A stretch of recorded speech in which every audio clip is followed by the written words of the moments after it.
US में interest rate कम होना start हो गए हैं। इसका इम्पैक्ट इंडिया में भी दिखने के चांसेस हैं और आरबीआई के भी रेट कट करने के चांसेस लग रहे हैं। ऐसे में कौन से स्टॉक्स हैं जिनको ये रेट कट्स का फ़ायदा मिल सकता है? इस वीडियो में हम ऐसे 6 स्टॉक्स डिस्कस करने जा रहे हैं। उनमें से 2 स्टॉक लार्ज कैप से हैं, 2 स्टॉक मिड कैप से हैं और 2 स्टॉक स्मॉल कैप से हैं, जिनको इंटरेस्ट रेट अगर कम होता है तो जिनको फ़ायदा मिल सकता है और अगर उनको फ़ायदा मिलता है तो उनमें ग्रोथ की भी अपॉर्चुनिटी हो सकती है। तो चलिए स्टार्ट करते हैं आज का वीडियो। मैं अरुण और आप देख रहे हैं इन्वेस्टर बाउंड्री। इसमें इस वीडियो में हम जो 6 स्टॉक्स की बात कर रहे हैं, उनमें से पहला स्टॉक है बजाज फाइनेंस। ये किसी को बताने की ज़रूरत नहीं है, सभी लोग जानते हैं ये शेयर और ये शेयर काफ़ी काफ़ी फेमस है और in fact the whole Bajaj group काफ़ी फेमस रहा है काफ़ी टाइम से। बजाज फाइनेंस में पिछले कुछ सालों से कोई मूवमेंट नहीं आया ज़्यादा। अगर आप देखेंगे निफ्टी जब 18,000 के आसपास था और जब निफ्टी 25,000 से ऊपर ट्रेड कर रहा है, लाइफ टाइम हाइज बनाता जा रहा है, उस समय भी बजाज फाइनेंस अभी अपने पुराने लेवल पे ही मेंटेन है। तो इसमें ऐसी कुछ ग्रोथ नहीं आई है। इवन दो इनके बिजनेस में, इनके रेवेन्यू प्रॉफिट्स में लगातार ग्रोथ आती जा रही है। एटलीस्ट ये 30% के अराउंड इन्होंने ग्रोथ मेंटेन की है। इंटरेस्ट रेट कम होता है क्योंकि बजाज फाइनेंस तरह तरह के लोन्स प्रोवाइड करते हैं और इंटरेस्ट रेट कम होने से ये डायरेक्ट बेनिफिशियर हो सकता है। तो इस पे आप नज़र रख सकते हैं और इसमें आप देखें बहुत टाइम से ऐसा प्राइस एक्शन भी ज़्यादा नहीं हुआ, मूवमेंट नहीं हुआ है। तो हो सकता है ये नेक्स्ट लीड कर सकता है बजाज फाइनेंस भी बुल रन में। और इसमें पी एक्सपेंशन होने के चांस हैं जो अभी 30 के आसपास चल रहा है, 30-31 के आसपास, और इसमें पी एक्सपेंशन होता है क्योंकि इंटरेस्ट रेट साइकिल रिवर्स हो रही है। तो इसमें अभी ग्रोथ की अपॉर्चुनिटी अभी शेयर प्राइस में ऐसी नज़र आ रही है। अगला शेयर हमने स्मॉल कैप से लिया है, प्रिंस पाइप्स एंड फिटिंग्स। ये शेयर का भी देखेंगे इस पिछले 3 साल से इस शेयर में भी ज़्यादा मूवमेंट नहीं आ रहे हैं और क्योंकि स्मॉल कैप है तो इसमें जिस समय मूवमेंट आता है तो उस समय बहुत तेज आएगा और फिर उसको पकड़ना मुश्किल होता है। अभी इंटरेस्ट रेट कम होने से क्या होगा कि हाउसिंग सेक्टर में डिमांड बढ़ने के चांस है और हाउसिंग सेक्टर में डिमांड बढ़ेगी तो उससे पाइप्स फिटिंग्स का बिजनेस भी जो है काफ़ी इसमें एक पिकअप आने के चांस हैं। अगर आप देखेंगे तो इन्होंने अभी रिसेंटली इन्होंने अभी अपने बाथवेयर और अभी जो और लग्जरी आइटम्स की तरफ जा रहे हैं जो कि बाथरूम से रिलेटेड हैं। तो ये सभी जो ग्रोथ है ये इंटरेस्ट रेट डाउन साइकिल में इनमें इनमें भी एक अच्छी ग्रोथ आने चांस हैं। अभी क्योंकि इनके रॉ मटेरियल में फ्लक्चुएशन के कारण इनकी प्रॉफिटेबिलिटी थोड़ा सा इम्पैक्ट हुई है जैसा मैनेजमेंट ने बोला है।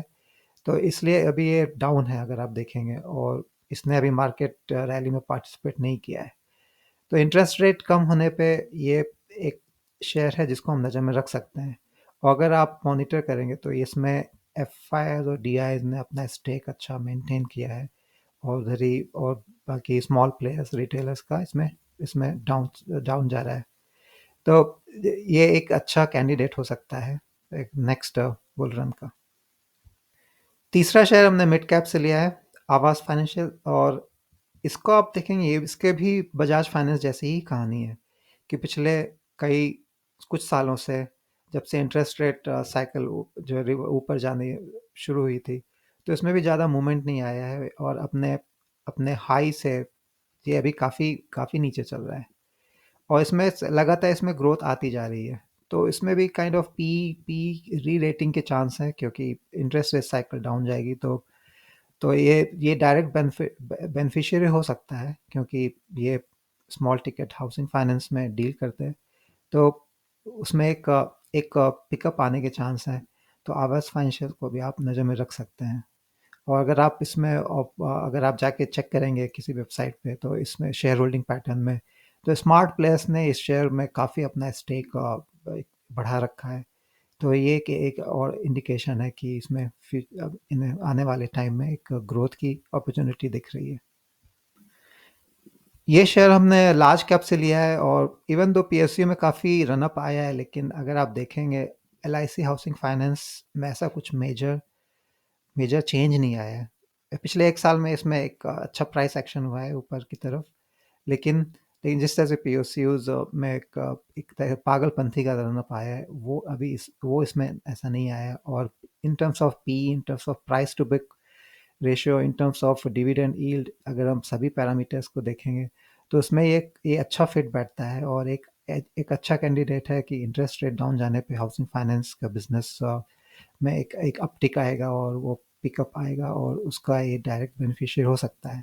और गिवन इसकी अभी अभी इसके low price to book, low P, और अच्छी डिविडेंड यील्ड, और इसमें अगर आप देखेंगे शेयर होल्डिंग पैटर्न में भी, तो बिग प्लेयर्स ने अच्छा इसमें एक्मुलेशन कर रखा है ओवर पास्ट फ्यू क्वार्टर्स।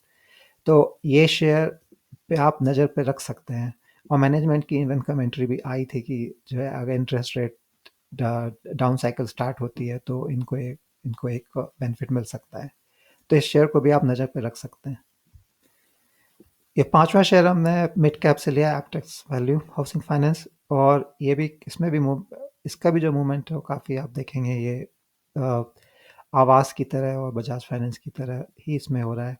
और क्योंकि ये हाउसिंग फाइनेंस में है, और ये मिडिल लो इनकम वालों को ये हाउसिंग फाइनेंस देते हैं, तो इसमें इसमें चांस है कि इसमें मूवमेंट, इनके इम्प्रूवमेंट में इनके आ सकता है, इनके रेवेन्यू और इनके फाइनेंशियल्स में इम्प्रूवमेंट आ सकता है इंटरेस्ट रेट कम होने से। तो ये एक डायरेक्ट बेनिफिशियरी हो सकता है, और इस पे आप नज़र रख सकते हैं। इसकी भी वही कहानी है कि इसमें भी स्मार्ट प्लेयर्स ने, जो बिग प्लेयर्स हैं, उन्होंने इसमें धीमे धीमे एक्मुलेशन अपना बढ़ाया है और किया है। और ऑब्वियसली रिटेल का इसमें पार्टिसिपेशन कम हुआ है ओवर द टाइम, तो इस शेयर को आप नज़र रख सकते हैं।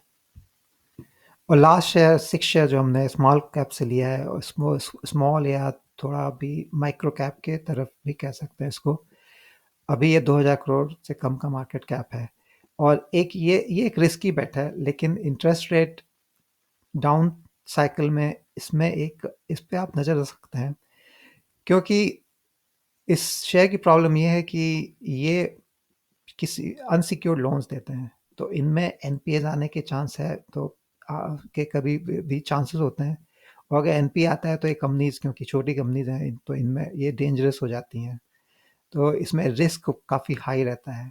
लेकिन अगर कोई किसी ने ऑलरेडी, अगर जो हमने कंपनी डिस्कस किया है और उनमें ऑलरेडी इन्वेस्टमेंट कर रखा है, और वो चाहते हैं कि थोड़ा सा और वो रिस्की इन्वेस्टमेंट की तरफ और जाना चाहते हैं, तो इस अरमान फाइनेंशियल को आप नज़र में रख सकते हैं।